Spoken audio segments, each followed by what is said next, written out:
A farmer enters a luxury aircraft store and is humiliated, but when he reveals the reason, everyone cries.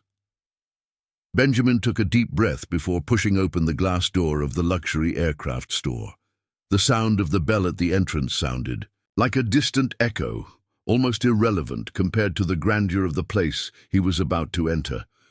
The store, with its imposing glass walls and polished marble floor, displayed jets shining under the bright lights, all shining in sophisticated, metallic tones. The place was full of customers, all well-dressed, and with the arrogant posture typical of those who had the fortune to buy whatever they wanted. Benjamin, a simple farmer, was dressed in a flannel shirt, worn jeans and leather boots, which had already witnessed many days of work in the fields. He did not seem to be there to admire the plains like the others. His gaze, firm and determined, showed that he had a very clear goal in mind. As soon as he entered, everyone's eyes turned to him. The customers' whispers were immediate, as if something in their presence were an unwanted interruption in the perfection of that space. "Look there. It looks like the countryside has invaded the city," a well-dressed man commented to his friend, next to him, looking at Benjamin with disdain. "Does he know where he is?" said another female voice, muffled by the laughter of the others around him. Benjamin pretended not to hear, although his heart was tight. He was already used to looks like those, but that didn't mean he didn't feel their weight. The salesman, a tall, thin man in an impeccable suit and bow tie, approached with a forced expression of friendliness. He looked Benjamin up and down and asked, barely hiding his tone of disdain, "Can I help you, sir? Are you looking for something more affordable?" He gave a low laugh, and soon other customers joined in, as if it were an inside joke. Benjamin, with his calm but firm voice, replied, "Yes, I'm interested in buying a jet." The smiles that appeared among the customers were venomous. "A jet? Where? Did he get the money for that?" a woman said, her voice full of irony. The salesman couldn't contain his laughter, which quickly spread among the customers, making Benjamin the target of silent and cruel mockery. "Well, sir, the most affordable models are in the back, among the more modest models," the salesman said with a forced smile, pointing to the corner of the store, as if he couldn't believe what he was hearing. "Who knows, maybe you'll find something that fits your budget." Benjamin felt the heat of shame rise in his throat, but the fire of determination in his eyes didn't waver. He had already faced much more difficulties than this to get here. He wasn't there to be humiliated, but to make his dream come true. "I want to see all the models," he said firmly, not letting the pain that other people's words caused show. "And I want to see your most expensive jet."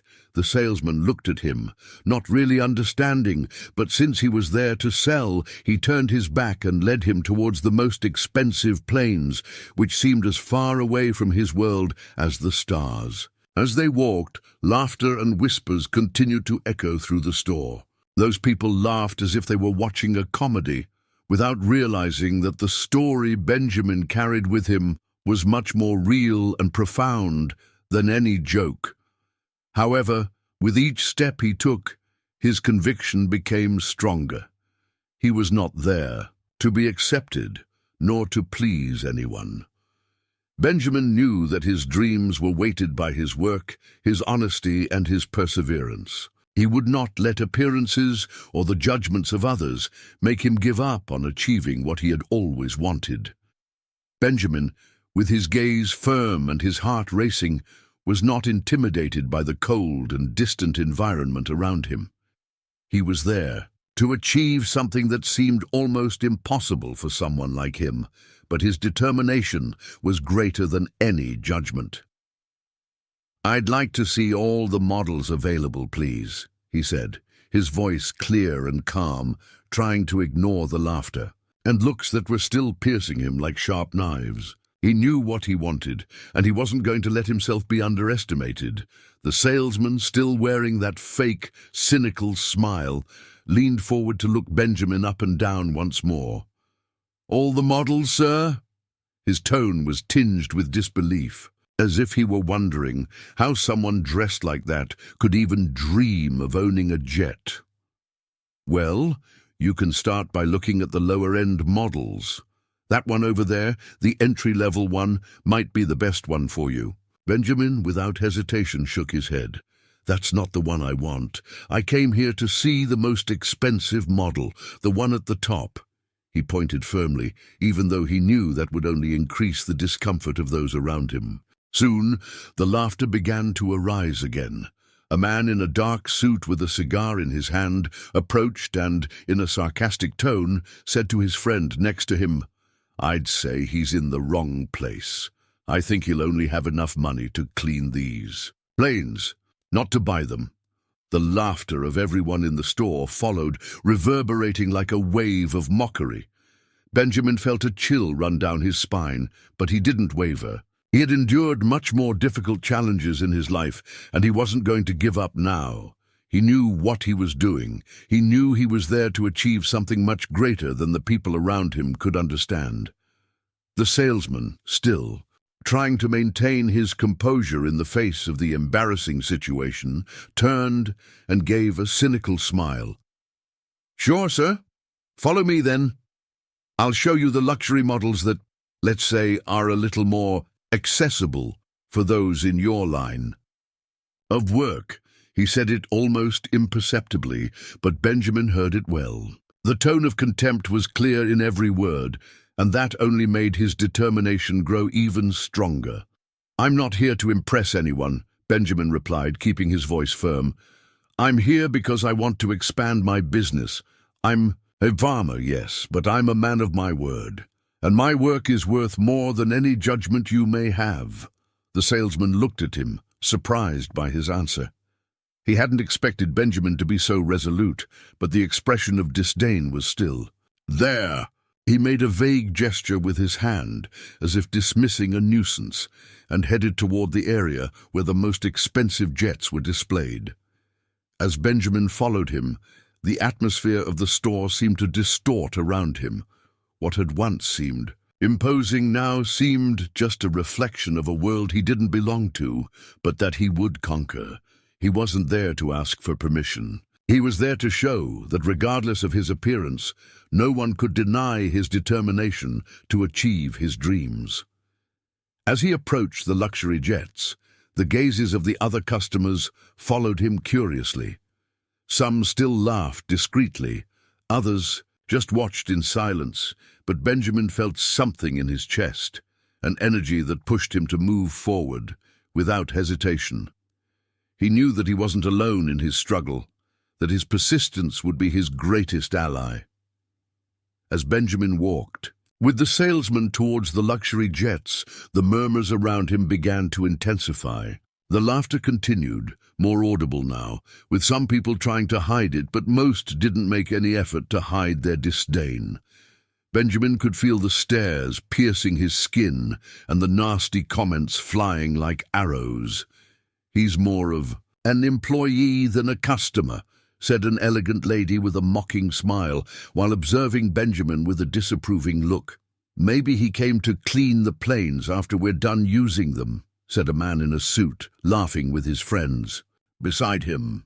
They all seemed to find the situation funny, as if it were a great joke to see a simple man in a place where only the rich and powerful belonged. Benjamin felt a growing anger inside him, but he stood firm. He could not let those empty words, those cruel judgments, shake him. With his head held high, he stopped in the middle of the store and turned slowly, facing the faces that were watching him. His voice was calm, but carried a firmness that made the environment around him quiet. "I'm a farmer," he said, his words coming out with the sincerity of someone who has lived his whole life facing the sun and the land. "I work hard every day to support my family and my children. I'm not here to impress anyone or to satisfy anyone. I'm here because I have a dream. I'm here to buy a jet, yes, to expand my business. Because I, like anyone else, have the right to dream big and to fight for it. Silence fell over the store like an unexpected wave. The laughter stopped abruptly, and all eyes turned to him with a new perspective. Benjamin felt the weight of the stares, but this time it was no longer mockery. It was a mixture of surprise, discomfort, and perhaps even a little embarrassment. He didn't care about that. He had his reason, his mission, and nothing could keep him from what he wanted to achieve. "I didn't come here to compete with anyone," he continued, his voice now stronger. "I came here because, like all of you, I am a man who has the right to achieve his goals. I am not a puppet to be laughed at. I am not a mere extra in someone's life movie. I am a farmer, yes, and I am very proud of it. And I am here because I know what I deserve." The salesman, visibly disconcerted, was now more tense, not knowing how to react. He had been hasty in judging Benjamin. His eyes went from an expression of disdain to uncertainty mixed with shame. He seemed to realize at that moment that he had underestimated this simple man, but with a strength that could not be ignored. One of the customers who had previously laughed at Benjamin, a man in a dark suit and a gold watch, wilted and looked away. He was trying to hide his discomfort, but Benjamin knew that the impact of his words had had an effect. It was not just about money or appearance, but about the dignity and inner strength that he carried. "I won't apologize for being here," Benjamin said, his voice lightening up as if he had been freed from a weight. "I'm going to follow my path, because I know that hard work, perseverance, and dreams have no class, color, or appearance. They are for everyone." The salesman remained silent, unsure of what to say. He hadn't expected someone with Benjamin's profile to be capable of such a response. What had begun as a moment of humiliation now seemed like a lesson in courage and respect, disconcerting all those who had previously mocked him. Benjamin then looked at the jets in front of him, his life's goal within reach, and felt more determined than ever. He knew that true greatness was not found in luxury items, but in the willpower of those who seek them. He was there to conquer, not to ask for permission, and no one could take that away from him. Benjamin took a deep breath, feeling the tension still in the air. The salesman's gaze was now one of confusion, as if he were trying to process what he had just heard. He no longer knew what to say, but Benjamin knew exactly what he had to do. He was not going to walk out of there like a nobody. He was not going to allow the image of a simple man, dressed in worn clothes, to be the only thing people saw of him. Calmly, Benjamin reached into the pocket of his worn-out coat and pulled out an envelope. His fingers were steady, without hesitation. He opened the envelope with the same calm as always, as if he were about to make a transaction that he already knew he would get. All eyes were now fixed on him. The laughter that had previously echoed through the store had ceased, and a strange stillness had replaced the mockery. With a deliberate movement, he pulled out a check for the exact amount of the most expensive jet in the store, that luxurious model that seemed far-fetched to anyone without a fortune. But not to Benjamin. He didn't look at the check. He just held it out to the salesman as if it were just another ordinary transaction in his hard-working life. "Here it is," he said, his voice firm, without a hint of vanity. "The full amount of the jet I want. I'm not a man who lives on empty dreams. I fulfill mine." The salesman looked at the check, his eyes wide, and then looked at Benjamin. He seemed to be in shock, trying to understand if this was real. The rest of the customers were silent, speechless, their mouths open, as if they were witnessing a movie scene they couldn't believe was true. Carlos, a longtime friend of Benjamin's, walked into the store at that moment. He had always known Benjamin to be a hard-working man, a man of value, but he also knew that this kind of moment was much more than he had expected. When he saw the check and the salesman's reaction, Carlos didn't think twice. He approached Benjamin, putting his hand on his friend's shoulder, a gesture of sincere support. "Benjamin, you did it," Carlos said, his voice full of admiration. You deserve it. I always knew this would happen. I always believed in you." But despite Carlos's support, the humiliation was still there, hanging in the air. Some people in the back of the store murmured, as if it was something out of place. "I wonder if he'll really be able to pay that," said a woman with a suspicious look, but her voice no longer had the same strength as before. Another person made a joke under his breath. "He must have borrowed the check from some bank." Benjamin heard everything, but he was calm. He knew that. His greatest victory was not in the check, not in causing surprise in that place. His greatest victory was in standing up in the face of all that contempt and still being able to show that he was worthy of being there. He didn't need to prove anything to anyone, but he wanted people to realize that his origins did not limit him, that his value was not in appearances, but in character and in daily struggle. He looked back at the clerk, who now seemed more nervous than before. The man didn't know what to do with the check, didn't know what to make of what was happening. Benjamin's words were still echoing in the store, but there was something else, a heavy silence and a hushed admiration from some people who were beginning to realize the depth of what was happening there. Carlos took a step back, observing the scene, pleased to see his friend finally having the chance to live his dream. But Benjamin, with the check still held out in his hand, didn't care what others thought. He just wanted to make his journey worthwhile. Benjamin looked around the store, feeling the weight of the stares on him, the discomfort that still hung in the air. He could hear the low chuckles, the whispers of those who still couldn't believe what was happening. But contrary to what many expected, he wasn't intimidated. At that moment he knew that his mission was just beginning.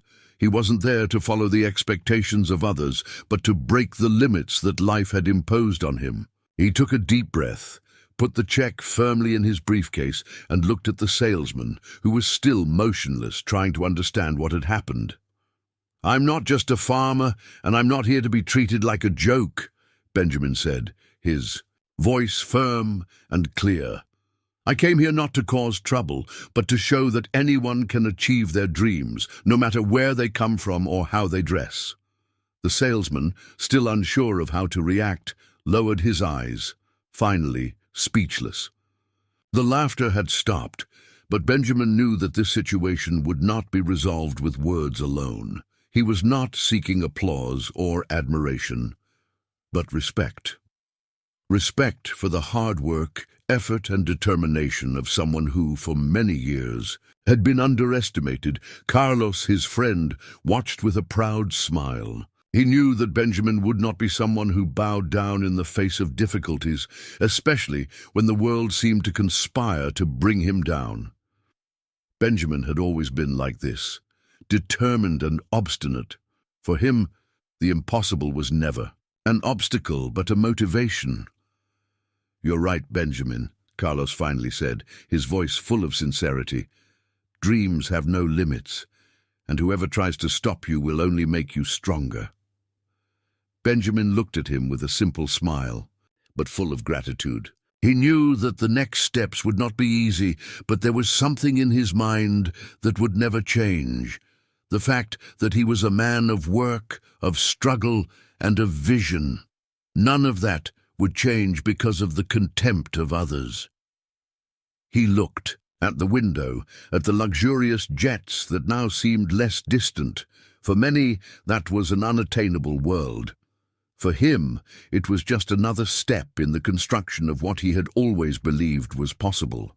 After all, his dreams had no limits. "I will buy my jet, yes, not today perhaps, but one day, certainly.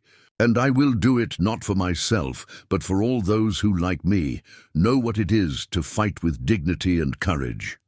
He took a step towards the door, feeling the atmosphere in the store becoming more tense as he walked away. The looks, which had previously been judgmental, were now filled with an uncomfortable curiosity. But Benjamin no longer cared about that. He had a clear goal, and nothing and no one would make him give up. As the shop door closed behind him, Benjamin felt an indescribable sense of freedom. He knew the fight was just beginning, but with the same confidence that had brought him here, he would continue on, never looking back. And if others couldn't see his worth, he knew the most important thing was to believe in himself. I won't give up, he muttered to himself, a determined smile tugging at his lips. I won't give up. As he left the store, Benjamin felt a weight on his chest. It wasn't the weight of defeat, but the weight of a humiliation that he knew he couldn't just let go. He knew that this wasn't just about a frustrated dream of buying a jet, but about something much bigger. It was about the dignity that had been taken away from him in front of so many people, and he knew that no one, no matter how simple or humble, should have to go through something like that. As he walked through the streets, his head full of thoughts, he looked up at the sky.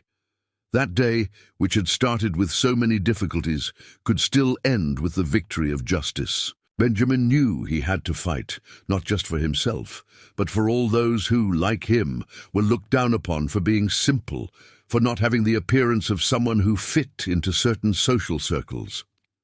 When he got home, the first thing he did was pick up the phone and call Miguel, his son, who was a lawyer. Miguel had always been a source of inspiration for Benjamin. The son, who had always been polite and understanding, knew the difficulties his father faced, but he also knew the strength he had within himself. Benjamin knew that if anyone could help him seek justice, it would be Miguel. Miguel answered quickly, and Benjamin felt relieved to hear his son's calm, confident voice. "Dad, what happened? Are you okay?" Miguel asked, concerned. Benjamin paused for a moment. He didn't want his son to worry, but he knew he had to be honest. "I'm fine, son," Benjamin replied, his voice firm but with a hint of frustration. He couldn't hide.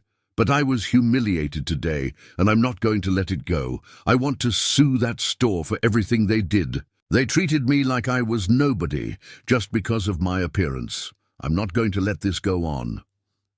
Miguel was silent for a moment, as if absorbing his father's words. Benjamin knew that Miguel didn't like to see him hurt, but he also knew that he would always support his decisions. "Are you sure about that, Dad? I know this battle will be difficult, but if you're willing, I'm here to help you. Let's seek justice together," Miguel replied, his voice firm and full of confidence. "This isn't a question of money. It's a question of respect." Miguel's words were like a balm to Benjamin. That support, the certainty that his son was by his side, was exactly what he needed to keep going. He knew the journey would be long and full of challenges, but now he wasn't alone anymore. "Yes, son, I'm sure of it. I want them to know that no one has the right to humiliate us, to make us feel less than we are. I'm a farmer, and I'm proud of it, but above all, I'm a man of honor, and I'll fight to make them see that." Miguel laughed, softly on the other end of the line. "I know, Dad. I've always known. I'll start gathering evidence. We'll get it. I promise." Benjamin hung up the phone with a calm smile. Although his mind was full of plans and strategies, he was no longer going to let that episode go by like it was just an accident. He was going to fight for justice, and with Miguel's support, he knew he could achieve victory. And so, certain that he was making the right decision, Benjamin began to plan his next move. He knew he was entering a difficult fight, but he also knew that truth and dignity always prevail. He was determined to make his voice heard, not just for himself, but for everyone who has ever suffered some kind of discrimination. The journey was just beginning, and he was more prepared than ever for what lay ahead. Miguel, with the determination of a son who knows well the value of a father, threw himself into the process with immense energy. He knew the legal battle would be arduous, but he was more than ready to face any obstacle. He began to do what he did best: gather evidence. The first thing he did was call his office and organize a team that could start collecting everything they needed to build the case. But there was one thing in particular that he knew would make the difference: witnesses. Benjamin had been humiliated at the store. But he wasn't the only one who had witnessed the abuse. Miguel needed people who were willing to speak the truth, people who were willing to expose what really happened that day. It was then that an airport employee, Ana Beatriz, stepped in. Ana was a woman who, although she worked in a modest position at the airport, always believed in justice and doing the right thing. She had seen other scenes of prejudice and discrimination, but the situation involving Benjamin touched her deeply. She was not a customer at that store, but she was at the airport when it all happened.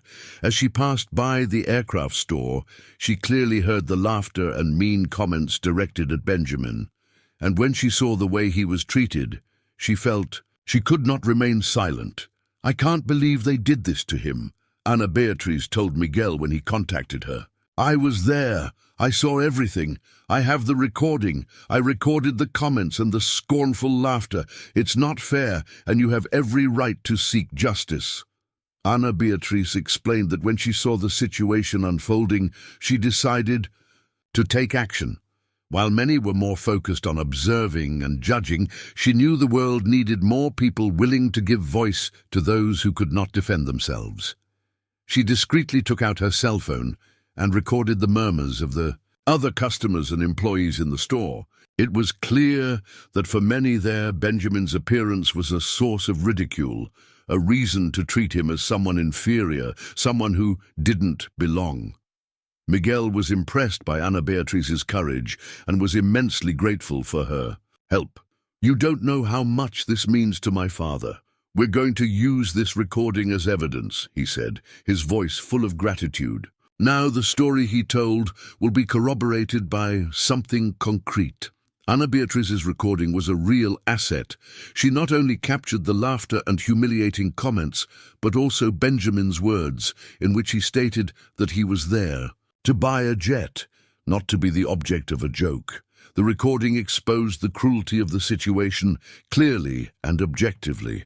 There was no denying the humiliation Benjamin had suffered. Miguel knew that the hardest part was yet to come. Even with the evidence in hand, he would have to deal with the company's resistance, with attempts to circumvent the truth and minimize what had happened. But he was prepared. Benjamin had shown immense strength by standing up to prejudice, and now it was his turn as a lawyer to fight in the way he knew best, with truth and justice. In the meantime, Benjamin, although still feeling shaken by the situation, felt a wave of hope invade his heart.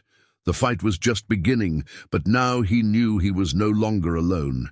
He had Miguel's support, Ana Beatriz's courage, and above all, the certainty that truth and respect would prevail. With each step, he got closer to his victory, a victory not only for his dignity, but for all those who, like him, had been underestimated for being simple and honest workers. With the evidence in hand, Miguel was confident that the company could no longer hide behind lies or excuses, and as he prepared to file his lawsuit, Miguel sensed that there was more at stake than a simple legal victory.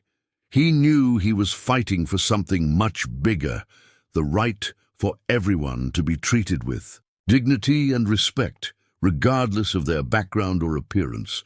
After a few days of tension and anticipation, the company finally made a move. A well-dressed, imposing lawyer contacted Miguel. He brought an unexpected offer, significant financial compensation as a way to settle the case without having to go to court. "We are willing to pay a substantial amount so that this can be resolved without any further complications. All we ask is that Benjamin accept the offer and drop the accusation of public humiliation. What is being asked is more than reasonable," said the lawyer, with an expression of someone who believed that with money everything could be resolved. Miguel was surprised by the offer.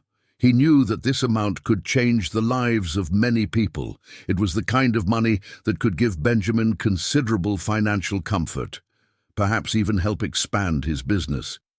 But he also knew that what was at stake was not just the amount of the check offered by the company, it was his father's dignity and the fight for respect. "My father does not want money. He wants justice, and that is what we are going to seek," Miguel replied. firmly, his voice full of determination. He knew that accepting the compensation would mean that the company would never have to admit the mistake it had made, and that was something Benjamin could never accept. Upon receiving the news that the offer had been rejected, Benjamin took a deep breath and looked at Miguel with pride. He knew this decision would not be easy, but at the same time, he knew it was the right one. The amount of compensation was great, but the pain and humiliation he and others had endured due to prejudice were inestimable. He was not fighting for money, but for what was right. "I am not a man of wealth, Miguel," Benjamin said, with surprising calm given everything he was going through. "But my name, my dignity, and the respect for who we are priceless. What they did to me was not just a mistake by some random employee. It was a lack of respect for all people like me, who work with their hands and dream of what is rightfully ours." Miguel was silent for a moment, absorbing his father's words. He knew this decision would take courage. The simple fact of refusing a sum that could change their lives already showed the world Benjamin's unshakable character. The fight was not about a financial amount. It was about a principle, about a message that Benjamin wanted to convey to all those who, like him, had been wronged or underestimated throughout their lives. The company, for its part, had not expected such resistance. Its executives believed that they could calm the situation with a simple payment, but now the game had changed. They were faced with a man who was not intimidated by money and who preferred to fight for justice, regardless of the cost. Benjamin did not want the world to know him as the one who had accepted a payment to forget the humiliation. He wanted to be remembered as the one who made a difference, who inspired others not to give up their rights, no matter who they were facing. It was then that after a few days of negotiations, Miguel contacted the company again. He informed them that despite the proposal, the chosen path was the court. The truth needed to be recognized. The company would have to pay for the consequences of its actions, not only with money, but with a true understanding of what it meant to harm someone in this way. Benjamin looked at Miguel with the calmest look he had ever seen. He knew that, with that decision, he was not just winning a legal battle. He was sending a clear message. No one should feel inferior or humiliated because of their appearance, background, or work. And now the truth was about to be recognized by everyone. The courtroom was packed, the atmosphere tense. The room, which was normally a place of cold and impersonal decisions, seemed to be permeated with palpable emotion. Benjamin sat next to Miguel, his posture firm and his eyes alert. He didn't just want to win this case. He wanted to make the world see with their own eyes the humiliation he had suffered. The company's lawyer, an impeccable-looking man, stood up, defending the corporate empire with well-practiced words. He vehemently denied all the accusations that had been made. The company at no time discriminated against Mr. Benjamin or anyone else. What happened was an isolated misunderstanding. There was no intention to humiliate or disrespect the plaintiff in this action. The judge listened attentively, but there was something in his eyes that indicated that he was not entirely convinced. The company's lawyer's words were being carefully dissected, but still, they were just words. There was no concrete evidence to back up what he was saying. It was then that Miguel stood up, with the confidence he had acquired throughout the entire process, and announced that he had something that could change the course of this case. "Your Honor, I would like to present as evidence the recording of a witness who was present at the scene and witnessed all the humiliation suffered by my father. The recording speaks for itself." Miguel, with a simple gesture, indicated Ana Beatriz, an airport employee who was sitting in the last row of the courtroom. Ana Beatriz, a woman with short brown hair and a determined expression, stood up. She knew that her courage could be what made the difference. She was an airport employee, And that day, she was doing some work at the terminal when the scene unfolded in the aircraft store. She could not remain silent. Miguel asked her to play the audio. The judge authorized it, and everyone waited in silence. Soon the first sounds began to echo through the room. It was the voices of the customers of the aircraft store, laughing, mocking Benjamin. "Look, a farmer wanting to buy a jet. He must be here to clean the plane," said a woman, her voice full of sarcasm. "Does he even know how a jet works? I think he thinks he's in the fairgrounds," commented another customer. As the recordings progressed, the room grew even quieter. The vicious comments were clear, with no room for interpretation. Those who had been laughing at Benjamin's plight were now being confronted with the reality of their words and actions. It was impossible to deny the humiliation he had suffered. The silence in the room was absolute, and the impact was visible. Even the company's lawyer seemed disconcerted, not knowing how to respond to that evidence. Ana Beatriz, with a firm stance, was called to testify, and when giving her testimony, she revealed what she had witnessed that day. "I was there and saw everything happen. I can't help but think about how wrong what they did to him was. He was there to buy a plane like any other client. It wasn't fair to be treated that way." The judge, hearing all of this, looked at the company's lawyer and, with a serious expression, made an important observation. "The evidence presented is clear and compelling. The company has the responsibility to ensure respectful treatment to all of its clients, regardless of their origin or appearance." It was a turning point, where the truth finally gained strength. The company could no longer deny what it had done. The words and laughter of its clients had been recorded, and the humiliation Benjamin had suffered was now being exposed for all to see. The evidence was in, and the impact of it could not be ignored. The scales of justice were beginning to tip in Benjamin's favor. As the hearing continued, Benjamin felt a mixture of relief and gratitude. He knew there was still a long way to go until the end. But this was the victory he needed. He was not only fighting for himself, but for all those who, like him, had faced discrimination and underestimation throughout their lives. And with this recording, he had just taken a huge step towards justice. The courtroom was thickly silent, as the judge, with his serious and calm expression, paused before announcing his decision.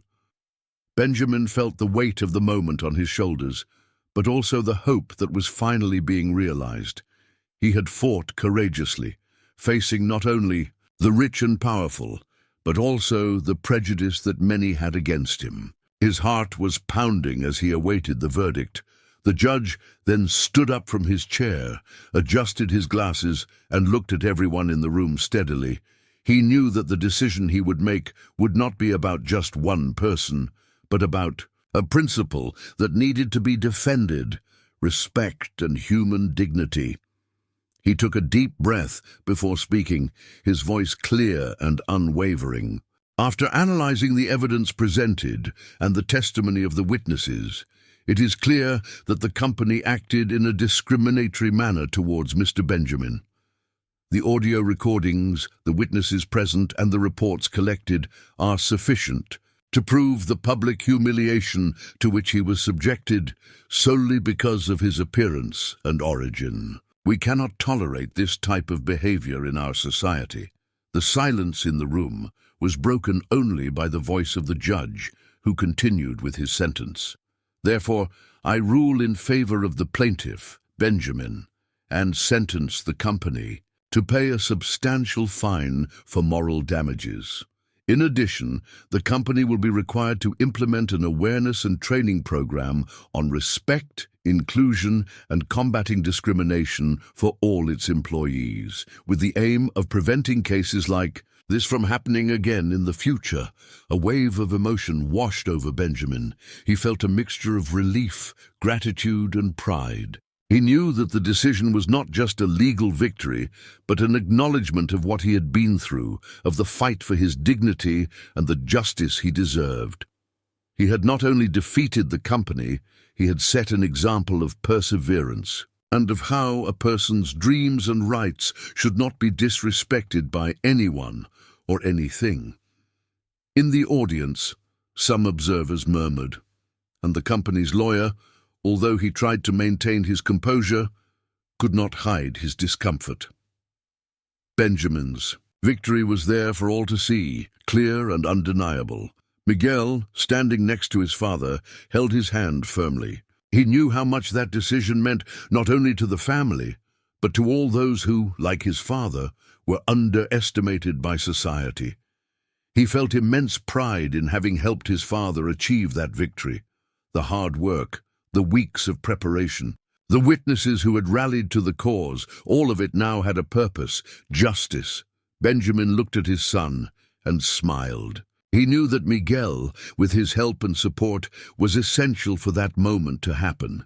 But he also knew that if he hadn't had the courage to face humiliation and fight for what was right, none of this would have been possible. He stood up, slowly looking at everyone present, and with a firm and emotional voice he said, "I'm not here just for myself. I'm here for all the people who, like me, have been ignored, humiliated, and treated as if they were worthless. Our dreams have no limits, and no one can take that away from us.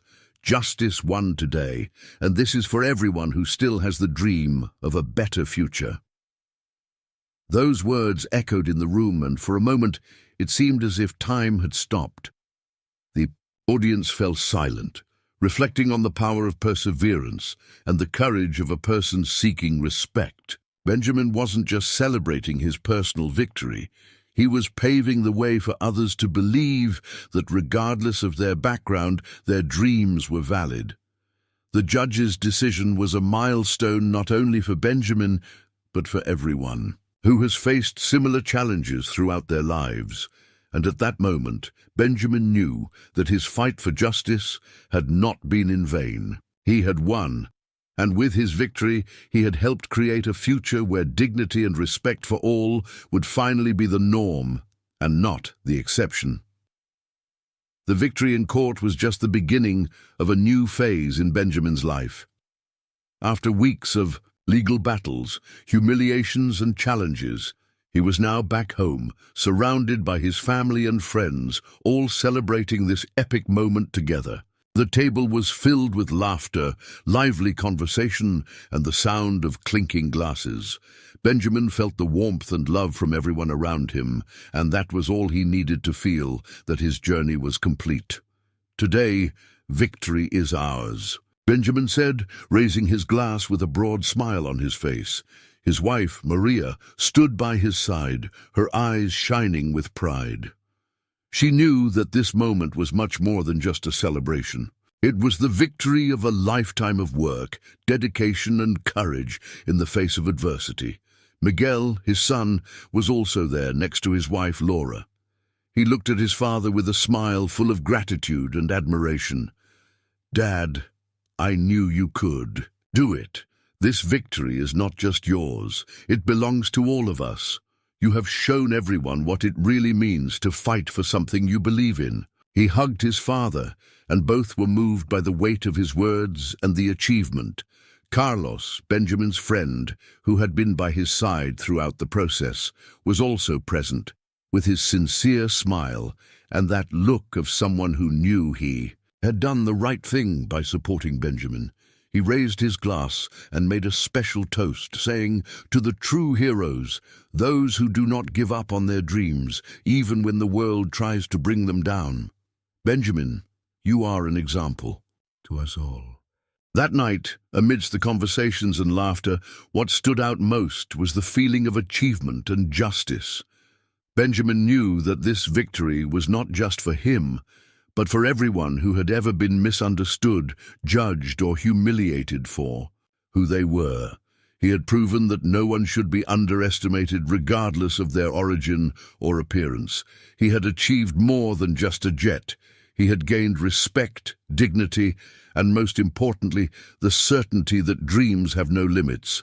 And it was with this spirit that a few weeks later, Benjamin finally achieved the dream he had been chasing so hard. He was at the airport, with his family by his side, waiting for his own jet to arrive.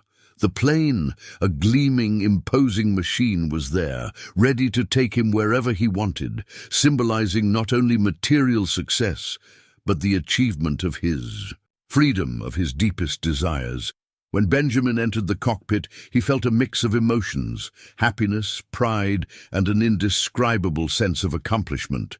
He looked at the runway, saw the plane take off, and when he heard the sound of the engines, a peaceful smile formed on his face. He knew that this flight was not just about getting from one place to another, it was about flying beyond the limitations imposed by society, about proving to himself that nothing is impossible when you have the courage to fight for your dreams. "Come on, my family, let's fly high, because the sky has no limits," Benjamin said, his voice full of emotion as the plane began to gain altitude. Maria, by his side, held his hand tightly, feeling that this was the most special moment of all, the moment when dreams come true. From up high, when he looked out the window and saw the world below, Benjamin felt that all the difficulties, all the obstacles he had faced, had finally been worth it. He knew that his dream was not just for him, but for all those who still believe that no matter how simple they may be, their dreams deserve to be realized. He was not just flying in his jet. He was flying towards a future where no one would be humiliated or devalued because of their origin or appearance. Benjamin had surpassed expectations and shown the world that, in the end, true greatness lies in the courage to fight for something greater than ourselves. Did you like this story? If so, leave a like and subscribe to our channel, because at any moment I will bring you another story that will give you goosebumps. A big hug, and until next time.